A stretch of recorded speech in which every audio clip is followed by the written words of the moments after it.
Inicialmente empecé con la redacción de proyectos ejecutivos de mejora y puestas a normas de instalaciones con las correspondientes direcciones de obra, que es donde realmente se aprende. Posteriormente, en un cargo más vinculado a lo que era el project management, gestionando obras de remodelación de oficinas desde las fases más iniciales de redacción de proyecto, posteriormente la gestión de la obra, la contratación de industriales, de suministros, hasta la entrega final al cliente.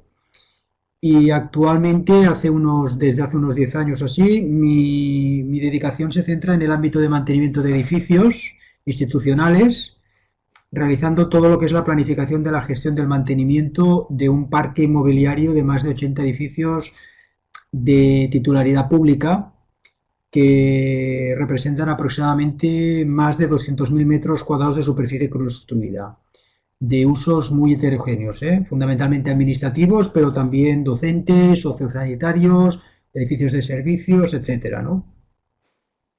Todo ello mediante la coordinación de 5 responsables de mantenimiento y mediante también la subcontratación de servicios de mantenimiento, o sea, un poco haciendo lo que se conoce como un poco todo el tema del facility management. La presentación del contenido de esta sesión, me gustaría centrarme primero en hacer una crítica a lo que es la gestión convencional del proceso constructivo en edificios terciarios, que no son edificios de vivienda. Luego también me gustaría dar una pincelada sobre la importancia del ciclo de vida aplicada a la gestión de activos inmobiliarios. Explicar un poco esta disciplina de Facility Management, que es una disciplina que en el ámbito anglosajón tiene mucho peso, pero en el ámbito latino, iberoamericano, no está tan extendida. Y luego centrarme en la parte, dijéramos, que aquí se tiene que tratar, que es cómo utilizar esta metodología, este proceso BIM, para mejorar la gestión a lo largo de todo el ciclo de vida del edificio. Entonces, como veis, en la gestión, como os he comentado antes, ¿no?, en la gestión convencional del proceso constructivo, cada una de las fases se trata como si fuera independiente del resto de las otras. Y cada uno de los agentes que interviene actúa de forma independiente, sin una visión clara de lo que es el conjunto. Por eso, una de las razones que el proyectista debe preocuparse es por captar ya desde las fases más tempranas y embrionarias de la planificación del proyecto, la fase de diseño, debe captar los requerimientos del promotor de la obra, que en muchas ocasiones no acaban coincidiendo con los reales del usuario final, ¿no? Por eso es básico definir lo que en el ámbito, dijéramos, más de la construcción se denomina los OPRs, los Owner Project Requirements, o en castellano son los requerimientos del propietario para el proyecto, ¿no? Esto trasladado al ámbito del BIM, podíamos acogernos al proverbio chino, que dice que un viaje de 1000 millas comienza con un solo paso, ¿no? Y el proyecto de la construcción es todo el proceso se ha de entender como un viaje con muchos pasos, pero debe quedar muy claro por dónde hay que empezar, ¿no? Así que el destino del proyecto es la construcción de un edificio correctamente encargado, cuyo resultado no es solo un propietario satisfecho, sino también, y esto es muy importante, un usuario satisfecho durante toda la vida útil del edificio. Y para iniciar el diseño del proyecto se necesita que este documento del propietario detalle de la forma más completa posible los requisitos para el proyecto. Y aquí es donde yo creo que ya se comete el primer error de partida, no definir bien estos requisitos. Y también aquí es donde el Facility Manager debe iniciar su participación en la definición de estos requerimientos para el edificio, puesto que él suele ser el que conoce mejor, incluso a veces que los propios usuarios del edificio, estos requerimientos del edificio, ¿no? Lo que se conoce como el building performance o el desempeño o funcionamiento del edificio. Entonces, en procesos BIM, esta información se recoge de forma escalonada, ¿no? A través de los OIR, que se llama en inglés, o los requerimientos a nivel organizativo que se exigen, ¿no? Y que son las líneas básicas de las funciones que se deben considerar para que el edificio cumpla con las expectativas, ¿no? A partir de ahí se deben de ir desarrollando, detallando estas líneas básicas hasta llegar al nivel operativo de la planificación, conocido ya en el ámbito del BIM, de los procesos BIM, como EIR o requerimientos de información de la empresa, donde ya se debe detallar la información a entregar, así como los estándares y procesos a adoptar, y que sin duda deben de incorporar los requerimientos para la fase de explotación del activo y no solo los aspectos constructivos. Y por todo ello se debe formular en el documento más importante del proyecto BIM, que es lo que se conoce como el BEP, que ya habrán oído hablar en algún caso, que es el plan de ejecución del BIM, que debe contemplar todos estos aspectos que están aquí relacionados, el estado de la misión, el alcance, los controles que hay, el planteamiento de recursos, el enfoque para la ejecución, el plan de diseño, estrategias, el plan de construcción, la puesta en marcha y validación del plan. Pero se tiene que tener también presente toda la fase que lo he marcado, lo he puesto en un círculo aparte, este que veis aquí, de la operación y mantenimiento del edificio. Una vez está planificado el proyecto y proyectado, el activo inmobiliario que se va a construir, la siguiente fase del proceso constructivo, como saben todos ustedes, es la obra. Y la fase de obra ya saben que suele ser caótica. Es una fase en la que se tienen que tomar muchas decisiones para suplir esas indefiniciones que provienen de la fase anterior, de la fase del proyecto. Es la resolución de los famosos imprevistos de obra.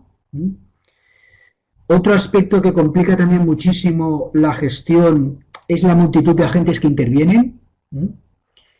La mayoría de ellos con intereses contrapuestos, la dirección facultativa por un lado, el promotor de las obras, el contratista principal, una retahíla más o menos larga de subcontratas, proveedores, los coordinadores de seguridad y salud en la obra y un sinfín que podríamos enumerar larguísimo. Todos estos agentes constreñidos sobre todo por cumplir con unos plazos temporales y no sobrepasar lo presupuestado. Las obras, mi experiencia me dice que acaban por transformarse en una carrera de obstáculos, la mayoría de veces, para acabar en plazo y el resto de los condicionantes suelen estar supeditados a este hito temporal. Y esto provoca que muchas de las decisiones no se documenten correctamente y mucha información se pierda. Existen estadísticas que dicen que más del 40% de la documentación importante de la obra se pierde en esta fase, ¿no? Y otra de las cuestiones que falla estrepitosamente es la entrega del edificio, el handover, ¿no?, que se dice, y la puesta en funcionamiento, la puesta a régimen del edificio. Con suerte, los equipos e instalaciones se programan en su configuración por defecto, es decir, no se parametriza su funcionamiento adaptando las necesidades peculiares del edificio y los resultados que se obtienen pues, son los que muchas veces tenemos que sufrir los usuarios de estos edificios, ¿no? Para resolver este aspecto, hace mucho tiempo también que en el mundo anglosajón se habla del commissioning. También me gustaría introducirlo. El commissioning es el proceso planificado que tiene como objetivo verificar y documentar que las instalaciones de un edificio están proyectadas, montadas, probadas, operadas y mantenidas satisfaciendo los requerimientos de la propiedad y los criterios de diseño y cumpliendo con las condiciones exigidas para su utilización eficiente y fiable desde el primer día. Como veis aquí estamos empezando ya a realimentar todo lo que en su momento planeamos, planificamos a través del BEP, ¿no? Y también en este proceso de commissioning, el facility debe participar activamente para que la puesta en funcionamiento del edificio sea satisfactoria y dé respuesta a estos requerimientos planteados en la fase de planificación, a estos OPRs o estos EIR, como se le quiera llamar, ¿no? Y ya la última fase del ciclo constructivo, o la penúltima, según se vea, es la conocida como la fase de operación y mantenimiento, ¿no? Es decir, la fase de explotación del edificio. Y que en muchas ocasiones, con absoluta normalidad yo diría, se debe llevar a cabo con el absoluto desconocimiento de cómo ha ido la obra, de cuál era el proyecto, y esta fase es la que por excelencia actúa el Facility Manager, ¿eh? Así como en la fase de diseño el arquitecto es, dijéramos, la figura principal, en la fase de ejecución de obra pues es el director de la obra, que suele ser un arquitecto técnico, un ingeniero de la construcción. Pues en la fase esta de explotación del edificio el protagonista es el Facility Manager, ¿eh? Como conclusión, estas tres fases principales de un proceso constructivo se gestionan de una forma independiente, como compartimentos estancos. Y esto, a mi entender, genera unas disfuncionalidades que repercuten sobre todo negativamente en la fase de explotación. Yo creo que ahora deberíamos de conviene introducir el concepto de ciclo de vida, el life cycle, que se define en la norma ISO 14040 como un sistema de etapas consecutivas, interrelacionadas, de un producto desde la extracción de los recursos naturales hasta su disposición final, ¿eh? Aquí estamos viendo, para el caso concreto de una construcción, ¿no? Y luego la evaluación, el otro concepto importante, la evaluación del ciclo de vida, es el conjunto sistemático de procedimientos para compilar y examinar las entradas y salidas de materiales y energía, así como los impactos ambientales asociados directamente atribuibles al funcionamiento del producto a lo largo de todo su ciclo de vida. Veremos por qué es importante pensar en términos de ciclo de vida, ¿no? Es lo que se conoce también en inglés como el Cradle to Grave Analysis, o sea, análisis de la cuna a la tumba, ¿no? Los activos inmobiliarios no dejan de ser un producto, ¿no? Y como tales se les puede aplicar esta metodología del ciclo de vida, para su gestión y contemplar de esta manera, de forma integral, todos los aspectos de forma coordinada. Y todo ello favorece una mejor administración de los mismos de una forma más racional y respondiendo cada vez más a los requerimientos ambientales. Y no como hasta ahora, como hemos dicho, como hemos hecho esta crítica, en que las diferentes fases se gestionan de forma autónoma, independiente, sin visión de conjunto.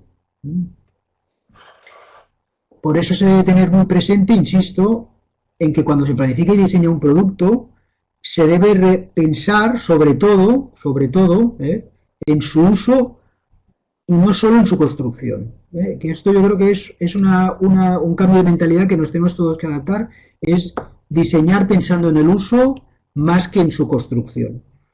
De manera que los gestores de los activos, los asset management o los FM, que indistintamente se les conoce, hay diferencias de matiz, pero no vamos a entrar aquí.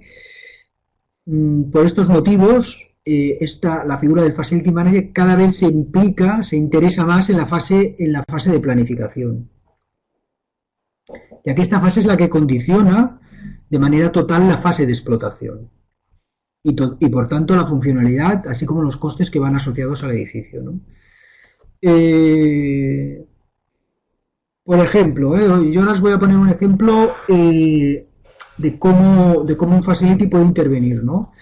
Eh, Se estima que un propietario, un usuario o el gestor del edificio, se interviene en la fase de diseño, adaptando bien, se pueden conseguir ahorros en fase de explotación de un 30%. Esta es una estadística, una estimación de los ahorros que de una buena planificación, de un buen diseño, se pueden conseguir en la fase de explotación del activo. Entonces pensemos que en Madrid, la explotación de un edificio de oficinas de estadio medio alto puede costar del orden de entre 6.000 y 7.000 euros por puesto de trabajo. Conseguir unos ahorros de un 30% para una empresa de 500 empleados significa, pues eso, vamos a poner un promedio de 6.500 euros por empleado por 500, por un 30%, pues bueno, es un impacto en la cuenta de resultados de aproximadamente 1 millón de euros anuales. Yo creo que es un tema que merece la pena que nos replanteemos y que a los financieros se les plantee esta alternativa, de decir, oye, si nosotros somos capaces de intervenir en la fase de diseño, podemos conseguir unos ahorros en costes del 30%. Y el otro tema que me gustaría mucho insistir también, en las diferentes fases del proceso constructivo, la fase que más destaca es la fase de explotación. Y por dos motivos. Por el motivo de duración temporal, así como una obra, el diseño, la redacción del proyecto puede ser como muy largo, 1 año, y la construcción vamos a poner 3. La vida de un edificio, de un activo, la amortización puede estar entre 30 o 50 años, frente a estos 3-4 que podemos decir que es la fase de planificación, desarrollo, diseño, redacción de proyecto y obra. O sea, comparativamente veis que estamos hablando de 50 años frente a 4. Ya esto ya nos da una indicación de por dónde van las cosas, ¿no? Y el impacto económico, si se tiene en cuenta la explotación de todo a lo largo de toda la vida útil, del ciclo de vida útil del edificio, lo que se conoce también en la literatura anglosajona como los TCOs, los Total Cost of Ownership del propietario, los costes totales de propiedad, están en este orden, o sea, estos son cifras reales de la Asociación Americana de Constructores de Edificios, de un informe realizado en el 2013. Para vida promedio de un edificio de 40 años, pues el 71% son costes de explotación, el 20% tan solo es la construcción, 6% de financiación y el 3% del diseño, para que veáis un poco el impacto que tiene el diseño, que tiene un coste muy pequeño, un 3%, la palanca que puede hacer respecto al 71% de los costes de explotación del edificio, o sea, que con muy poco dinero, la palanca que tenemos es tremenda, o sea, si nos gastamos un poquito más en el diseño, hacemos un estudio más detallado, comparamos alternativas, los ahorros se multiplican. Está claro que donde se puede conseguir los mayores ahorros es en la fase de explotación del edificio, y que esta fase, recordemos que es la que explota, la que gestiona el Facility Manager, pero que este ahorro potencialmente es mucho mayor si se actúa desde el diseño, desde una buena optimización de este diseño. Entonces, bueno, hemos estado hablando ya en varias ocasiones del Facility Manager. Ahora a mí me gustaría explicar un poquito esta disciplina en qué consiste. Primero haciendo una pequeña introducción histórica. La disciplina de los Facilities surgió, pues eso, a final de los años 70 en los Estados Unidos, fundamentalmente para hacer frente a la crisis económica derivada del petróleo, que se dio muy fuerte en esa época, teniendo en cuenta que el segundo coste más elevado de cualquier compañía, después de los gastos de personal, son los costes inmobiliarios, o sea, que incluyen, pues eso, tanto desde la hipoteca o de la renta que estamos pagando, del alquiler, como los costes de explotación del edificio, ¿no? Entonces, inicialmente, la estrategia que se adoptó para reducir los costes se basó en la integración de los servicios denominados por entonces generales, lo que los anglosajones denominan los facilities, que un edificio necesita para su funcionamiento. Los que se denominan hard service, que son las operaciones y mantenimiento, los soft service, que se denominan también, que es, pues bueno, limpieza, seguridad, logística, gestión de espacios, y luego toda una serie de servicios auxiliares peculiares para cada organización, que alguna puede ser el catering, otro gestión de flota de vehículos, otro puede ser servicios de cartería.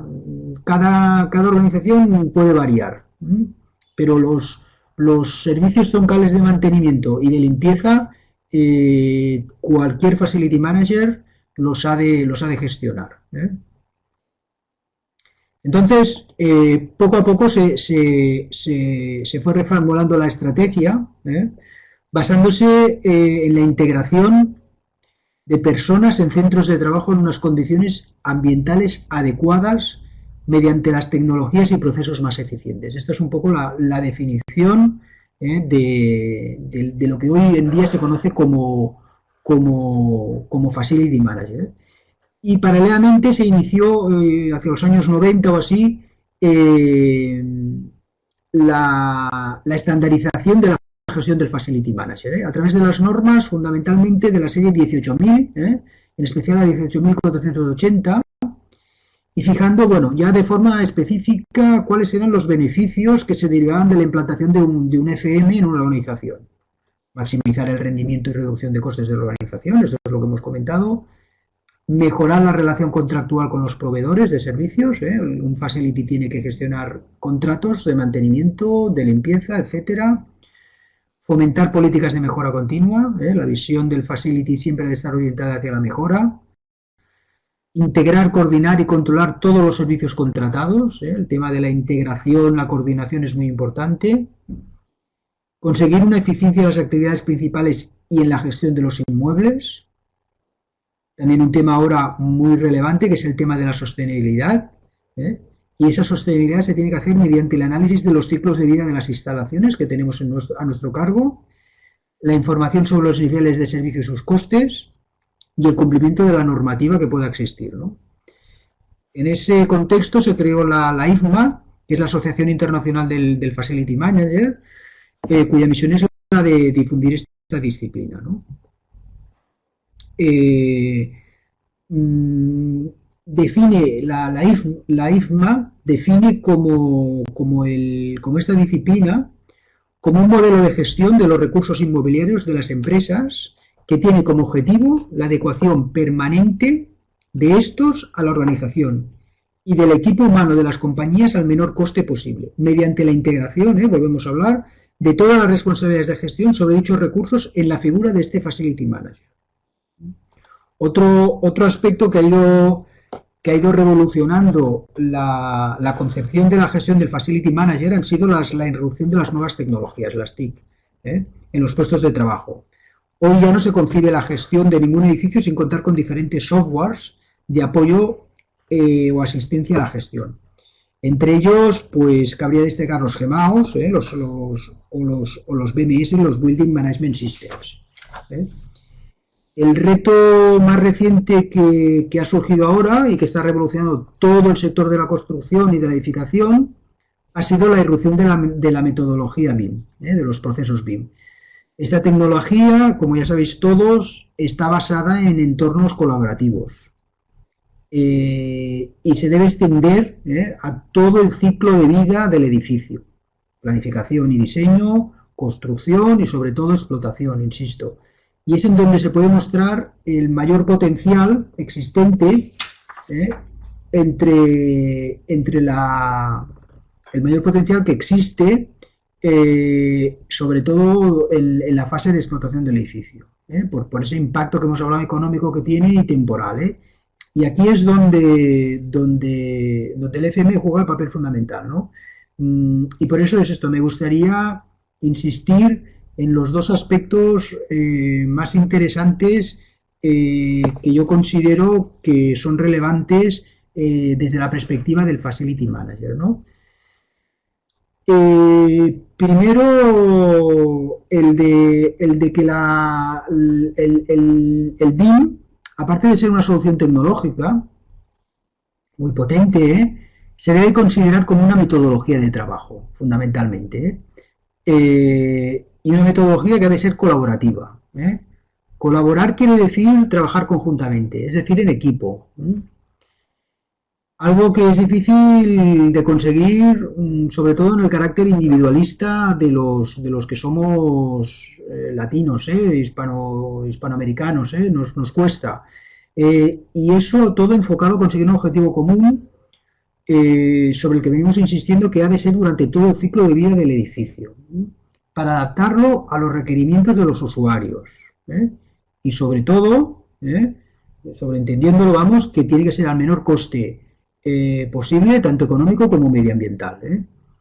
Y es una metodología que nos obliga a planificar y que permite, dada la virtualización y modelización, prever problemas o dificultades en las fases más iniciales del ciclo, en el diseño, y corregirlos de manera que su impacto posterior sea mínimo. Es decir, que mediante el BIM se pueden coser las diferentes fases del proceso constructivo, dándoles una continuidad para formar un todo, que es lo que yo defiendo, que el proceso se ha de ver como un todo global. Y el segundo aspecto deriva del anterior, y es una necesidad que tiene el Facility Manager, el de tener un repositorio de toda la información actualizada del edificio, para que durante toda la gestión del ciclo de vida, tanto en fase de obra como en fase de proyecto, sea fácilmente accesible y que esté estandarizada. Es lo que se conoce un poco como la séptima dimensión del BIM. Y el modelo as-built es el que ha de recoger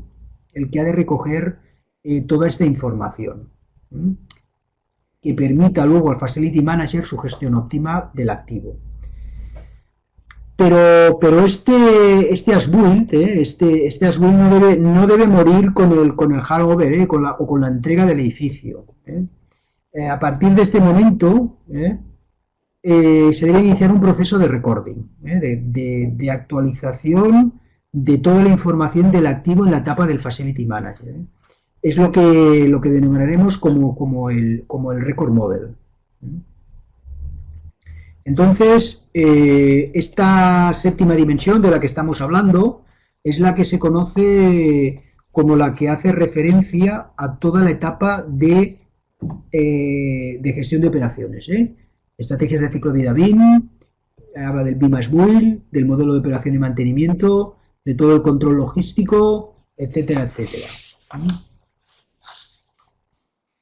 El procedimiento para transmitir la información del BIM a nuestra herramienta de gestión por autonomía del Facility Management, que es el GMAO, ha de ser el estándar COBI, sin duda, que es un protocolo para el intercambio de información de la construcción, que debe intentar ir un poco más allá de lo que es la hoja Excel, ¿no? Y el reto actual ahora que tenemos planteado es el de conseguir esta bidireccionalidad entre el modelo BIM y el software de gestión, ya sea, ya digo, un GMAO, un CAF o un IWS, para obtener lo que podemos denominar un BIM as maintained, un modelo de cómo ha sido mantenido el edificio, es ir más allá. Para concluir un poco esta sesión, que ya estamos con el tiempo encima, las conclusiones que yo quiero recalcar es que al FM se le presenta una gran oportunidad con la irrupción de esta nueva tecnología que fomenta estos tres aspectos que venimos considerando como esenciales en la gestión. Primero, tener una visión de un activo inmobiliario desde la perspectiva del ciclo de vida. La segunda es la de la colaboración a lo largo de todas las fases que se dan en el proceso constructivo, y de manera especialmente destacada y transversal la del Facility Manager. Y luego tercera, la que hemos dicho, la de la disponibilidad de toda la información del activo durante la fase más importante de la vida del edificio, que es la que gestiona el Facility Manager, la fase de explotación. Esto es un poco lo que yo quería transmitiros en esta pequeña ponencia al respecto de la relación que debe existir, que como yo entiendo que debe existir entre el BIM, entre los procesos BIM y la disciplina del Facility Manager. No sé si ahora queda tiempo para hacer algunos comentarios. José Valentín comenta qué programa está más avanzado y recomienda para Facility Manager.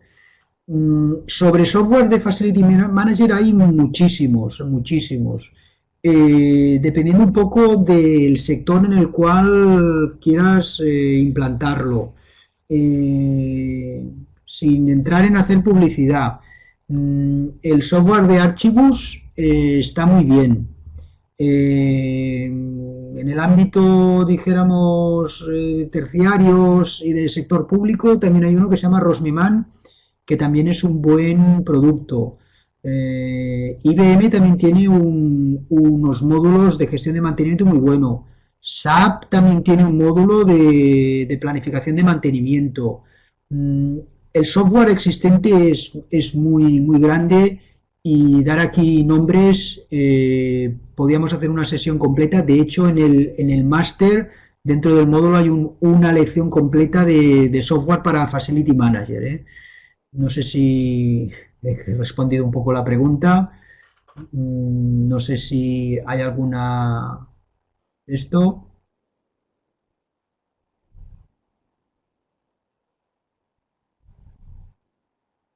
Espero esto a ver si alguien quiere hacer alguna pregunta más y si no nos dice el moderador que la sesión finalizará porque seguramente detrás debe haber otra ponencia sobre otro tema también muy interesante.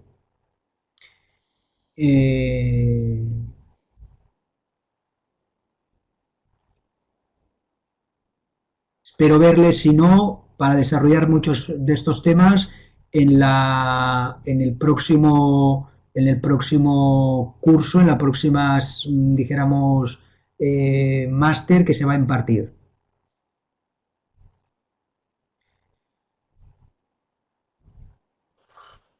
Pregunta Luis Enrique si se podrá obtener la presentación. Yo esto no te lo sé decir.